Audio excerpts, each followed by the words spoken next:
जय हिंद। देखिए, आज हम लोग समझते हैं इस वीडियो में ग्लोब, अक्षांश रेखा और देशांतर रेखा के बारे में इस वीडियो में समझते हैं कि क्या होता है अक्षांश रेखा, देशांतर रेखा और ग्लोब। इन सब चीज़ों के बारे में हम लोग पढ़ते हैं।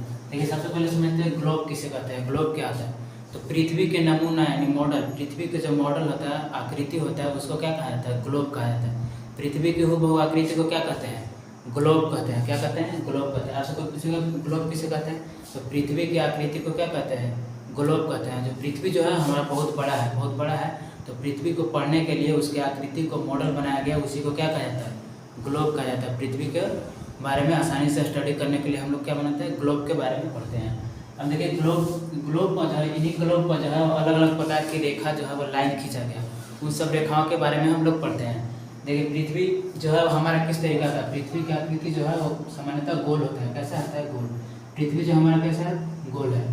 तो देखिए, पृथ्वी के बीचों बीच से सबसे पहले दो भागों में एक रेखा खींचा गया। पृथ्वी के बीचों बीच पृथ्वी की आकृति जो है वो कैसा है? गोलाकार है। मान लेते हैं गोला है। पृथ्वी के बीचों बीच जो है, और पृथ्वी के दो बराबर भागों में बांटने के लिए पृथ्वी को बीचों बीच एक से रेखा खींचा गया है। इस रेखा को बोला जाता है विषुवत रेखा। क्या बोला जाता है? विषुवत रेखा। इसको बोलते हैं विषुवत रेखा। विषुवत रेखा या इसी का नाम है भूमध्य रेखा। भूमध्य रेखा मतलब आपसे पूछेगा पृथ्वी के दो बराबर भागों में बांटने वाली रेखाओं को क्या कहते हैं? विषुवत रेखा। विषुवत रेखा किसे कहते हैं? विषुवत रेखा वह रेखा होती है जो पृथ्वी को कितने दो भागों में बांटती है। पृथ्वी के बीचों बीच से होकर जाने वाली रेखा जो होती है, और कौन सी रेखा होती है? विषुवत रेखा होती है। कौन सी रेखा होती है? विषुवत रेखा, या इसी को भूमध्य रेखा बोल सकते हैं। भूमध्य ऐसे याद कर सकते हैं। भू मतलब भूमि, मध्य मतलब बीचों बीच, जो पूरे भूमि को दो भागों में बांटती है उसको क्या बोलते हैं? भूमध्य रेखा कहते हैं। उसे क्या कहते हैं? भूमध्य रेखा कहते हैं। विषुवत रेखा के बाद हम लोग समझते हैं अक्षांश रेखा किसे कहते हैं। अक्षांश रेखा किसे कहते हैं? देखिए, अक्षांश रेखा को इंग्लिश में कहते हैं लैटिट्यूड। अक्षांश रेखा किसे कहते हैं, इसके बारे में समझते हैं। देखिए, जो विषुवत रेखा के समानांतर जो है, विषुवत रेखा के समांतर, मतलब आपसे पूछेगा अक्षांश रेखा किसे कहते हैं, तो विषुवत रेखा के समांतर इस तरीका से जो है वो प्रत्येक एक डिग्री के अंतराल पर जो है वो इस पर एक ग्लोब पर रेखा खींचा गया है, इसको बोला जाता है अक्षांश रेखा। क्या बोला जाता है? अक्षांश रेखा। विषुवत रेखा के समानांतर खींचे जाने वाली रेखा को क्या कहते हैं? अक्षांश रेखा कहते हैं। क्या कहते हैं? अक्षांश रेखा कहते हैं। आपसे पूछेगा अक्षांश रेखा किसे कहते हैं, तो विषुवत रेखा के समानांतर, ये जो बीच वाला कौन हो गया? विषुवत रेखा। तो विषुवत रेखा के समानांतर जो खींचे जाने वाली जो रेखा है वो सब कौन सी रेखा है? अक्षांश रेखा। कौन सी रेखा? अक्षांश रेखा उसे कहते हैं। ये जो है प्रत्येक एक एक डिग्री के अंतराल पर खींचा गया है, तो इसे बोलते हैं अक्षांश रेखा। या इसको बोल सकते हैं, देखिए, या इसको बोल सकते हैं पश्चिम से पूरब की ओर खींचे जाने वाली रेखा को अक्षांश रेखा कहते हैं। लेकिन नक्शा पर हमेशा जो इधर वाला डायरेक्शन देता है, ऊपर वाला हमेशा नॉर्थ होता है, नीचे वाला साउथ, इधर वाला ईस्ट यानी पूरब, और इधर वाला क्या होता है? वेस्ट यानी पश्चिम। तो जब पश्चिम से पूरब की ओर खींचे जाने वाली रेखा जो है वो कौन सी रेखा हो जाएगी? अक्षांश रेखा। कौन सी रेखा? अक्षांश रेखा। या बोल सकते हैं विषुवत रेखा के समानांतर खींचे जाने वाली रेखा को अक्षांश रेखा कहते हैं। ये अक्षांश रेखा जो है पृथ्वी पर टोटल कितने हैं, हमेशा पूछा जाता है, पृथ्वी पर कुल कितने अक्षांश रेखा है? तो 181 अक्षांश रेखा। देखिए कैसे हम निकालेंगे। जो पृथ्वी जो हमारा कैसा है? गोला है। देखिए, अक्षांश रेखा हम लोग समझते हैं। अक्षांश रेखा जो है वह देखिए पृथ्वी इस तरीका से है, कितना डिग्री पृथ्वी जो है और इस तरीका से गोला है। तो इस तरीका से अक्षांश रेखा देखिए, ऊपर जो है पृथ्वी को विषुवत रेखा के ऊपर वाला जो भाग जो होता है इसको बोलते हैं उत्तरी गोलार्ध। क्या बोलते हैं? उत्तरी गोलार्ध बोले जाते हैं। क्या बोले जाते हैं? उत्तरी, क्योंकि उत्तर में है तो उसको बोलेंगे उत्तरी गोलार्ध, और नीचे वाला है तो इसको बोलते हैं दक्षिणी गोलार्ध। क्या बोलेंगे? दक्षिणी गोलार्ध बोलेंगे। इसको ऐसे लिखते हैं दक्षिणी गोलार्ध, इसको बोलेंगे दक्षिणी गोलार्ध बोलेंगे। तो यहाँ देखिए ऊपर जो पृथ्वी, आपसे पूछेगा पृथ्वी पर कुल कितने अक्षांश रेखा, ये तो हम लोग समझ गए अक्षांश रेखा किसे कहेंगे। तो पृथ्वी पर कुल कितने अक्षांश रेखा हैं, तो पृथ्वी पर टोटल जो है वो 181 अक्षांश रेखा। कैसे हैं देखिए, पृथ्वी पर इधर हम लोग मिलाएंगे, बीचों बीच जाने वाली रेखा कौन सी होगा? विषुवत रेखा। और विषुवत रेखा को इधर जो होगा वह टोटल 90 अक्षांश रेखा है। कितना है? इधर वाला ऊपर खींचा गया 90, इधर से करेंगे 90, और नीचे भी खींचा गया है इधर 90। तो 90 ऊपर होता है, 90 नीचे, 90 ऊपर, 90 नीचे, 90 कितना हो गया? 180। 90 180 मैंने विषुवत रेखा के ऊपर कितनी अक्षांश रेखा है? 90 को। विषुवत रेखा के नीचे कितनी अक्षांश रेखा है? 90 को। और बीच वाला जो एक हमारा विषुवत रेखा जो है वह अभी एक प्रकार का कौन सी अक्षांश रेखा है? कौन सी रेखा है? अक्षांश रेखा। तो 180 और एक विषुवत रेखा को मिलाकर 180 और एक 181, टोटल कितनी अक्षांश रेखाएं हो गई? 181 अक्षांश रेखा। आपसे पूछेगा पृथ्वी पर कुल कितने अक्षांश रेखाएं हैं? तो 181, 90 को उत्तरी गोलार्ध में, 90 ठो कितनी दक्षिणी गोलार्ध में, और एक ठो विषुवत रेखा को लेकर, तो टोटल कितने हो गए? 181 हो गए। अब एक और पूछा जाता है हमारे जो विषुवत, ये जो अक्षांश रेखा है, अक्षांश रेखाओं के बीच की दूरी। तो दो अक्षांश रेखाएं जो मान लीजिए ए वाला अक्षांश रेखा, तो इन दो अक्षांश रेखाओं के बीच की दूरी जो है वो कितना होता है? अक्षांश रेखा के बीच की दूरी, अक्षांश रेखा के बीच की जो दूरी होता है, दूरी जो होता है दो अक्षांश रेखाओं के बीच की दूरी वो 111 किलोमीटर होता है। कितना होता है? 111 किलोमीटर। 111 किलोमीटर अक्षांश रेखाओं के बीच की दूरी, दो अक्षांश रेखाओं के बीच की दूरी कितना होता है? 111 किलोमीटर होता है। अब देखिए हम लोग अक्षांश रेखा के बारे में पढ़ चुके हैं। अब इसके बारे में समझते हैं देशांतर रेखा किसे कहते हैं। देशांतर रेखा किसे कहते हैं इसके बारे में समझते हैं। देखिए एक और हम लोग यहाँ पिक्चर फोटो बनाते हैं। देखिए मान लीजिए पृथ्वी है, तो देशांतर रेखा, देखिए उत्तर वाला जो हमें पता है, इधर वाला इसको बोलते हैं, ऊपर वाला भाग को बोलेंगे उत्तर है, नीचे वाला दक्षिण है। तो ऊपर वाला को बोलते हैं उत्तरी ध्रुव, इसको क्या बोलते हैं? उत्तरी ध्रुव बोलते हैं इसको, उत्तरी ध्रुव। इसको बोलते हैं दक्षिणी ध्रुव। क्या बोलते हैं? नीचे वाला को दक्षिणी ध्रुव का है। तो ऊपर वाला उत्तरी ध्रुव, नीचे वाला दक्षिणी ध्रुव। ऊपर वाला उत्तरी ध्रुव और नीचे वाला क्या बोलते हैं? दक्षिणी ध्रुव। इस तरीके से मान लेते हैं, गोला है, गोल बना लेते हैं, इसको बोलेंगे उत्तरी ध्रुव, इसको बोलेंगे दक्षिणी ध्रुव। अब देखिए देशांतर रेखा किसे कहते हैं? तो उत्तरी ध्रुव को दक्षिणी ध्रुव से मिलाने वाली रेखा को देशांतर रेखा कहते हैं। वैसी रेखा जो उत्तरी ध्रुव को, दोनों ध्रुव को, उत्तरी ध्रुव को दक्षिणी ध्रुव से मिलाती है उसको क्या कहते हैं? देशांतर रेखा कहते हैं। क्या कहते हैं? देशांतर रेखा, इंग्लिश से बोलते हैं लॉन्गिट्यूड। यह इसको ऐसे बोल सकता है, दोनों ध्रुव को, दो एक ध्रुव होता है उत्तरी और दक्षिणी, तो दोनों ध्रुव को मिलाने वाली रेखा जो है वो कौन सी रेखा हो जाएगी? देशांतर रेखा। कौन सी होगा? देशांतर रेखा। देशांतर रेखा होती है। पृथ्वी पर कुल कितने देशांतर रेखा हैं? आपसे पूछेगा पृथ्वी पर कुल कितने देशांतर रेखा हैं? तो 360। कितने देशांतर रेखा हैं? 360। देखिए पृथ्वी जो है वो ब्रिज है, तो ब्रिज पर टोटल कितने डिग्री का एंगल बनेगा? 360 डिग्री। कितना डिग्री? 360 डिग्री। तो हर एक डिग्री पर जो है वह एक देशांतर रेखा खींचा जाता है। तो हर एक डिग्री पे एक देशांतर, 360 डिग्री का कौन बनता है? तो 360 को देशांतर रेखा। कितनी देशांतर रेखा? 360। आपसे पूछेगा कुल कितनी देशांतर रेखा? कुल देशांतर रेखा, कुल देशांतर रेखा कितनी होती है? तो 360 होती है। कितना होता है? 360 डिग्री होता है। एक और अब तक पूछा जाता है कि दोनों देशांतर रेखाओं के बीच की दूरी कितना होता है? दोनों देशांतर रेखाओं के बीच की दूरी कितना होता है? तो इन देशांतर रेखा के बीच की दूरी जो होता है वो 111.32 किलोमीटर होता है। कितना होता है? 111.32 किलोमीटर। इतना हमको याद रखना है। तो देशांतर रेखा टोटल कितने? 360। अक्षांश रेखा कितने? 181। इसके बारे में पढ़ चुके हैं। अब देखिए इसमें जो देशांतर रेखा जो है वो समय का निर्धारण किया जाता है। देशांतर रेखा से कुछ निकला जाता है समय। क्या निकला जाता है? समय। देखिए जो बीच वाला जो है वो इधर वाला उत्तरी ध्रुव से दक्षिणी ध्रुव, दोनों जो मेन बीच वाला देशांतर रेखा है, इस देशांतर रेखा को बोला जाता है 0 डिग्री देशांतर रेखा। क्या बोला जाता है? 0 डिग्री। 0 डिग्री देशांतर रेखा, 0 डिग्री देशांतर रेखा। यहीं से अब पूछा जाता है 0 डिग्री देशांतर रेखा जो है वो कहाँ से गुजरता है? तो लंदन के ग्रीनविच समय से। देशांतर रेखा जो है वो समय का निर्धारण करता है। कहाँ का, किसका निर्धारण करता है? समय का। देशांतर रेखा से ही समय निकला जाता है। तो जो पूरी दुनिया के जो समय का निर्धारण होता है वो ग्रीनविच मेन टाइम, GMT हम लोग जानते होंगे, GMT बोला जाता है, ग्रीनविच मेन टाइम। यह जो है 0 डिग्री देशांतर रेखा जो है वो लंदन के ग्रीनविच शहर से होकर जाता है। लंदन के ग्रीनविच शहर, इसे प्रधान देशांतर रेखा भी कहते हैं। इसी से समय का निर्धारण किया जाता है। इसी से पूछता है एग्जाम में कि 0 डिग्री देशांतर रेखा कहाँ से होकर जाते हैं? तो लंदन के ग्रीनविच शहर से। यहीं से समय का निर्धारण होता है। अब इधर वाला जो ग्रीनविच समय जो है, इधर वाला जो देखिए, इधर वाला हिस्सा कौन हो गया? पूर्व। इधर कौन हो गया? पूर्व। इधर वाला क्या हो गया? पश्चिम हो गया। इधर वाला हो गया पश्चिम। तो ये जो 0 डिग्री देशांतर रेखा के इधर वाला एरिया जो है वो पूर्वी देश कहलाएंगे। पूर्व हो जाएगा, इधर वाला पश्चिम हो जाएगा। तो पूर्वी देशों का समय हमेशा क्या होता है? आगे होता है। क्या होता है? आगे होता है। अभी समझा रहे क्या होता है आगे, इसका मतलब क्या होगा? और इधर वाला का समय पीछे होता है। क्या होता है? पीछे होता है। मतलब 0 डिग्री देशांतर रेखा के इस पार्ट वाला पीछे होता है और इधर वाला आगे होता है। जैसे हमसे पूछेगा हमारा जो भारत है पूरी दुनिया का समय का निर्धारण कहाँ से होगा? GMT से। लेकिन हमारा भारत है, अलग अलग देशों में देशांतर रेखा अलग अलग होता है ना।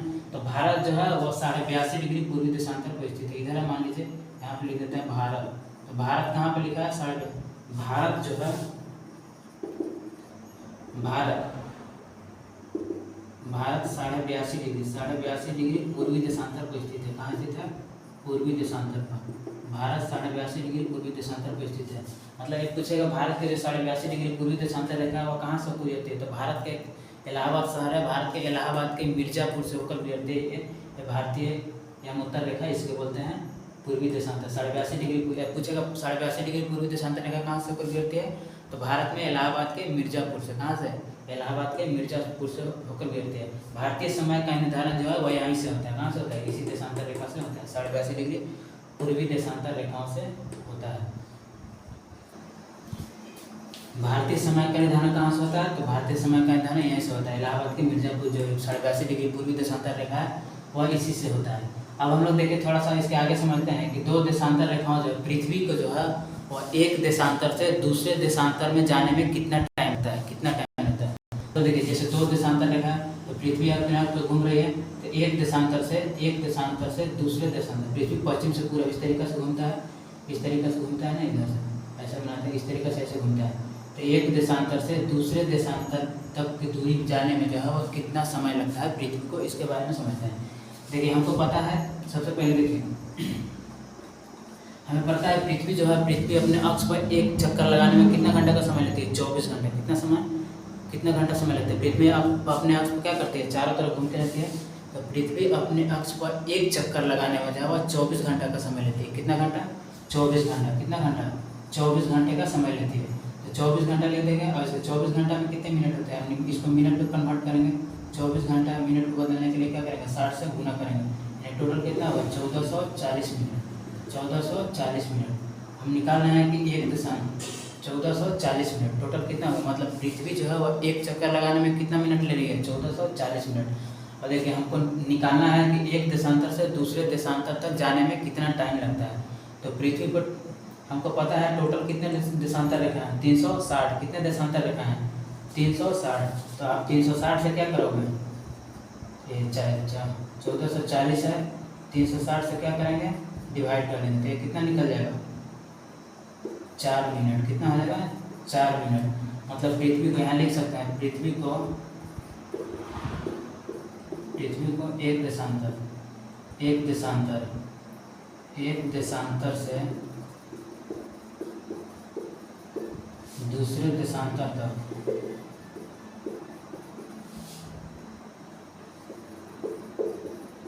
जाने में कितना टाइम लगेगा? 4 मिनट का समय लगेगा। कितना मिनट? 4 मिनट। पृथ्वी को अगर एक देशांतर से दूसरे देशांतर तक जाने में कितना मिनट लगेगा? 4 मिनट का समय लगेगा। कितना मिनट? 4 मिनट का समय लगेगा। अब देखिए एक और सवाल हमेशा एग्जाम में पूछा जाता है, इसके बारे में समझते हैं कि भारतीय समय, जैसे देखिए ग्रीनविच टाइम जो है, ग्रीनविच मेन टाइम जीएमटी और इंडियन टाइम जो है, मतलब जीएमटी और आईएसटी इंडियन स्टैंडर्ड टाइम जो होता है, और भारतीय समय और ग्रीनविच समय से कितना आगे है, इसके बारे में पूछा जाता है कि भारतीय समय और लंदन के समय में कितना का अंतर होता है।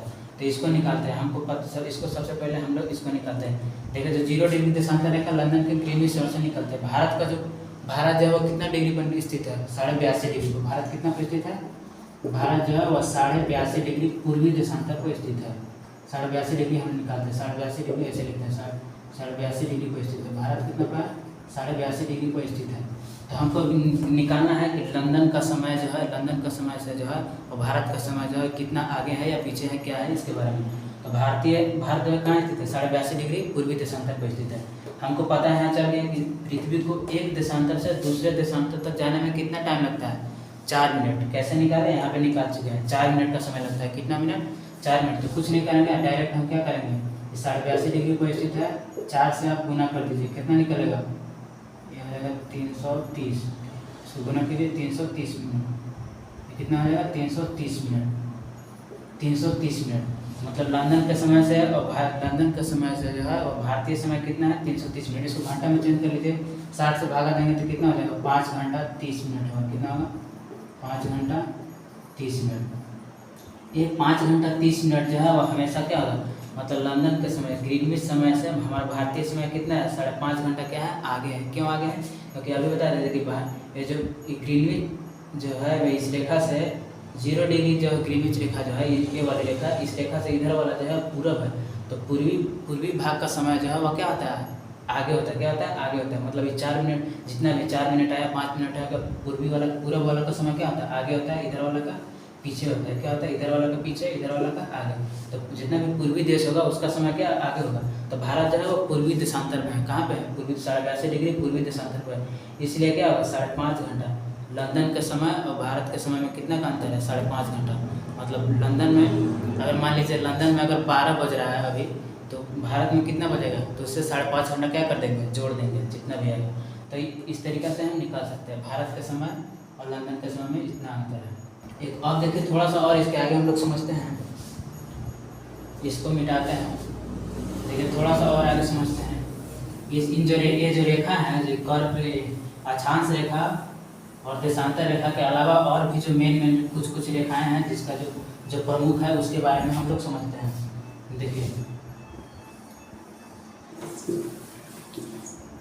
पृथ्वी पर टोटल 360 देशांतर है और 181 अक्षांश रेखा है, लेकिन सबको हमको याद नहीं करना है। कुछ रेखा जो है वो अपने मेन नाम से जानी जाती है, प्रमुख है, उसके बारे में हम लोग को पढ़ना है। लेकिन सबसे पहले हमको पता है पृथ्वी के बीचों बीच से जाने वाली रेखा को क्या कहेंगे? विषुवत रेखा। क्या कहेंगे? विषुवत रेखा। ये पता हो गया, यानी इसको बोलते हैं 0 डिग्री अक्षांश रेखा भी बोल सकते हैं। इसे गया है तो अक्षांश रेखा, इसको बोलेंगे विषुवत रेखा या भूमध्य रेखा या इक्वेटर बोलेंगे। अब देखिए 23.5 डिग्री उत्तरी, ऊपर वाला है तो उत्तर, नीचे वाला दक्षिण। अभी यहाँ लिखा है ऊपर वाला ऐसे क्या कहलाएगा? उत्तर, नीचे वाला दक्षिण, साइड वाला पूरब, इधर वाला पश्चिम। तो ये 23.5 डिग्री जो उत्तरी अक्षांश है, ये अक्षांश रेखा है। तो 23.5 डिग्री जो है वो 23.5 डिग्री उत्तरी अक्षांश रेखा को बोला जाता है कर्क रेखा। क्या बोला जाता है? कर्क रेखा। 23.5 डिग्री उत्तरी अक्षांश को कर्क रेखा। अभी 23.5 डिग्री दक्षिणी अक्षांश, इसको टेढ़ा हो जा रहा है। 23.5 डिग्री, 23.5 डिग्री उत्तर में है तो नीचे हो जाएगा, विषुवत रेखा के नीचे है तो दक्षिण है। 23.5 डिग्री दक्षिणी अक्षांश को बोला जाता है मकर रेखा। क्या बोला जाता है? मकर रेखा। 23.5 डिग्री दक्षिणी अक्षांश को मकर रेखा। और एक और देखिए ऊपर 66.5 डिग्री उत्तरी अक्षांश रेखा को बोला जाता है आर्कटिक रेखा। क्या? कौन सी रेखा? आर्कटिक रेखा। और 66.5 डिग्री दक्षिणी अक्षांश को 66.5 डिग्री दक्षिणी अक्षांश को बोला जाता है अंटार्कटिक रेखा।